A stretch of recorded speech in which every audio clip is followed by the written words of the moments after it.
Dalam membebaskan kita dari dosa, kita dapat melihat bahwa Tuhan tidak menangani dosa secara langsung. Dia juga tidak secara langsung menyentuh tubuh dosa. Sebaliknya, Dia menyalibkan manusia lama kita. Roma pasal 6 menggambarkan seorang budak dan tuan. Cara Allah membebaskan budak dari kelaliman tuannya bukanlah dengan mematikan tuan itu, melainkan dengan mematikan budaknya. Tuan itu masih hidup dan tetap menjadi tuan yang paling kejam. Tetapi tuan itu tidak lagi dapat menyentuh si budak, karena budak itu sudah diambil dengan cara disalibkan. Penguasaan dosa tidak dapat mencapai ke seberang kubur. Roma pasal 6 berbicara tentang pembebasan dari dosa, sedangkan Roma pasal 7 membicarakan tentang pembebasan dari hukum Taurat. Banyak orang Kristen nampak tentang pentingnya terbebas dari dosa, tetapi mereka belum nampak pentingnya terbebas dari hukum Taurat. Puji Tuhan, hal ini akan dibentangkan di hadapan kita hari ini. Tuhan menganggap perlu untuk melepaskan kita dari hukum Taurat, dan kita akan melihat bahwa hanya dengan ditebus dari hukum Taurat, kita dapat dijauhkan dari jatuh dalam dosa. Apakah arti dari hukum Taurat? Keberadaan hukum Taurat menyiratkan bahwa Allah menuntut suatu hal dari kita. Tidak ada yang salah dengan hukum Taurat itu. Paulus berkata dalam Roma pasal 7 ayat 12, "Jadi hukum Taurat adalah kudus, dan perintah itu juga adalah kudus, benar, dan baik." Tidak ada yang salah dengan hukum Taurat, tetapi ada sesuatu yang pasti salah dengan diri kita. Tuntutan hukum Taurat itu benar, tetapi orang yang harus menjalankan tuntutan itu yang tidak benar. Masalahnya bukan karena tuntutan hukum Taurat itu tidak adil, melainkan karena kemampuan kita untuk memenuhi tuntutan itu. Mungkin adalah hal yang benar bila pemerintah mengenakan denda sebesar Rp100.000 kepada kita, tetapi kita salah bila kita hanya punya Rp10.000 untuk memenuhi tuntutan itu. Kita adalah manusia yang ada di bawah kuasa dosa. Selama tidak ada orang lain di sekitar kita, kita akan nampak baik-baik saja. Tetapi begitu ada orang lain menyuruh kita melakukan sesuatu, keberadaan dosa kita jadi terungkap. Bila kita memiliki seorang pegawai baru yang canggung, yang hanya duduk diam dan tidak melakukan apapun, pegawai itu tidak nampak sedang canggung. Namun bila kita berkata kepadanya, "Ayo, jangan bermalas-malasan, kerjakan sesuatu," maka masalah mulai terjadi. Dia mungkin menjatuhkan kursi saat bangun, tersandung sesuatu saat melangkah beberapa jauh, dan memecahkan piring saat mengangkatnya. Bila kita tidak menyuruh apapun, kecanggungan pegawai itu tidak terlihat. Tetapi saat kita menyuruhnya melakukan sesuatu, kecanggungannya langsung terlihat. Yang salah bukanlah perintah atau tuntutan yang kita berikan, melainkan pegawai itu yang salah. Sebenarnya saat duduk dia sudah canggung, tetapi perintah yang kita berikan membuat kecanggungannya menjadi nampak. Secara alamiah kita adalah orang berdosa. Bila Allah tidak menuntut apapun dari kita, semua akan nampak baik-baik saja. Namun segera setelah Allah menuntut sesuatu dari kita, keberadaan dosa kita mendapat kesempatan untuk menampakkan diri. Hukum Taurat membuat kelemahan kita menjadi nyata. Ketika sebuah hukum yang kudus diberikan pada orang berdosa, keberadaan dosanya akan nampak sepenuhnya. Kita telah melihat tentang tuntutan hukum Taurat dan efeknya. Tetapi apa artinya terbebas dari hukum Taurat? Makna hukum Taurat adalah tuntutan Allah atas kita. Maka pembebasan dari hukum Taurat adalah pembebasan dari tuntutan Allah atas kita. Pembebasan dari hukum Taurat berarti Allah meminta kita untuk tidak lagi melakukan apapun bagi Dia. Dengan kata lain, Allah tidak lagi menuntut kita. Roma pasal 6 menggunakan tuan dan budak untuk menggambarkan pembebasan kita dari dosa. Roma pasal 7 menggunakan 2 orang suami dan 1 istri untuk menggambarkan pembebasan kita dari hukum Taurat. Istri itu berada di dalam posisi yang sulit, karena dia hanya dapat menjadi istri dari 1 orang. Sayangnya istri itu menikah dengan seseorang yang kurang diinginkan. Kita dapat membayangkan seorang wanita yang menikah dengan pria yang baik, namun pasangan ini tidak cocok satu sama lain. Di satu sisi, sang suami itu sangat teliti dan akurat. Di sisi lain, sang istri adalah orang yang sangat sembarangan. Sang suami melakukan segala hal dengan terukur dan tepat, tetapi sang istri tidak demikian. Bagaimana mungkin ada kebahagiaan di rumah ini? Sebagai seorang suami, dia memiliki hak untuk mengharapkan sesuatu dari istrinya. Semua tuntutan yang diberikan oleh sang suami adalah suatu hal yang sah. Tidak ada yang salah dengan sang suami maupun dengan tuntutannya. Tetapi dia memiliki istri yang tidak cocok untuk melakukan hal itu. Wanita malang itu di dalam sebuah kesulitan yang besar. Dia sepenuhnya sadar bahwa dirinya sering membuat kesalahan. Dia merasa bahwa semua hal yang dia kerjakan tidak ada yang benar. Apa isi hati dari sang istri? Kalau saja dia menikah dengan pria lain, semuanya akan baik-baik saja. Tuntutan pria yang lain itu tidak lebih rendah dari suaminya yang sekarang. Tetapi pria lain itu membantu untuk melakukan tuntutan yang diberikan. Pria lain itu bukan hanya menuntut, tetapi juga sangat membantu. Istri itu ingin menikah dengan pria lain, tetapi suaminya masih hidup. Apa yang bisa dilakukannya? Tidak ada cara untuk dapat secara sah menikah dengan pria lain, kecuali melalui kematian. Gambaran ini dibuat oleh Paulus.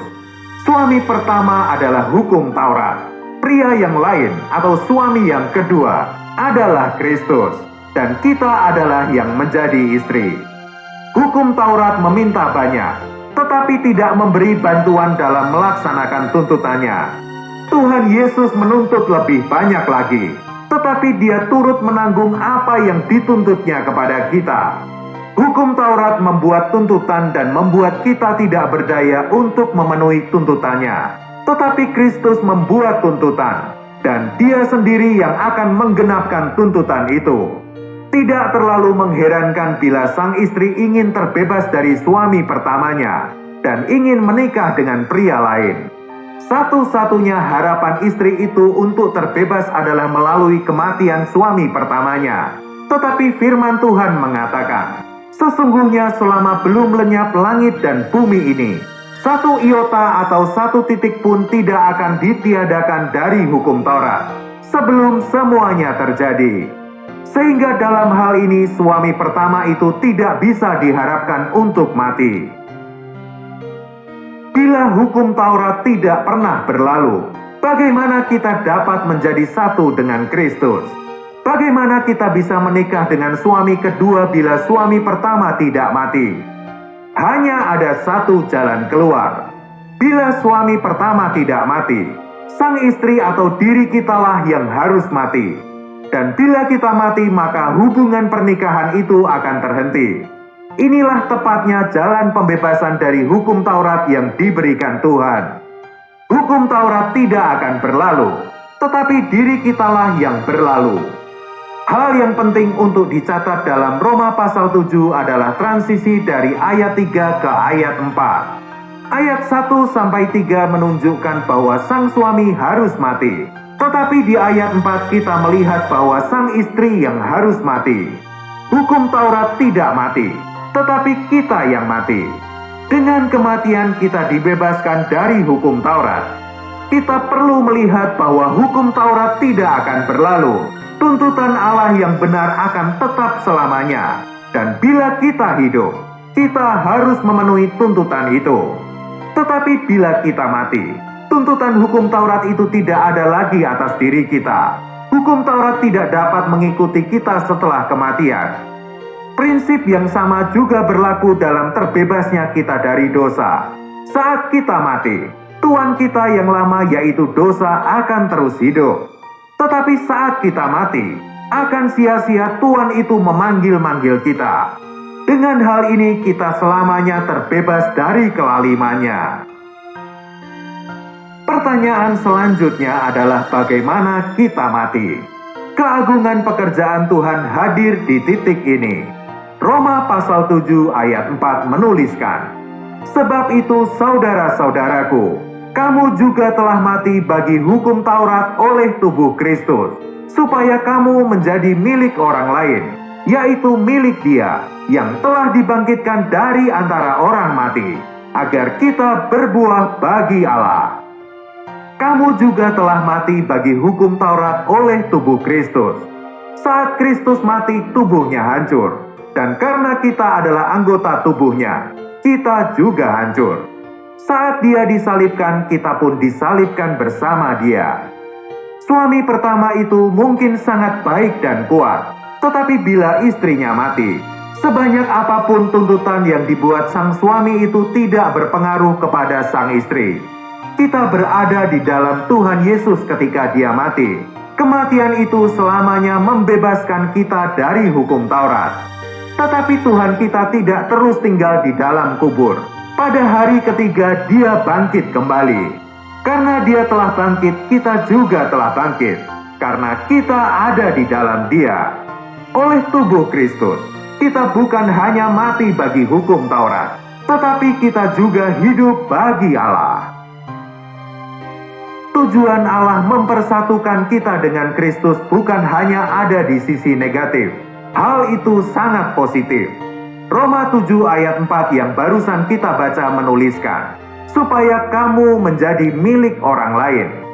Kematian telah memutuskan hubungan pernikahan yang lama, sehingga wanita yang telah putus asa karena tuntutan suami yang pertama yang terus-menerus, yang tidak pernah melakukan apapun untuk membantu, sekarang bebas untuk menikah dengan pria lain. Kristus yang ada di dalam kita memberikan kekuatan untuk memenuhi setiap tuntutan Allah. Tujuan penyatuan yang baru ini adalah agar kita berbuah bagi Allah. Oleh tubuh Kristus yang terpecah, istri itu sudah mati.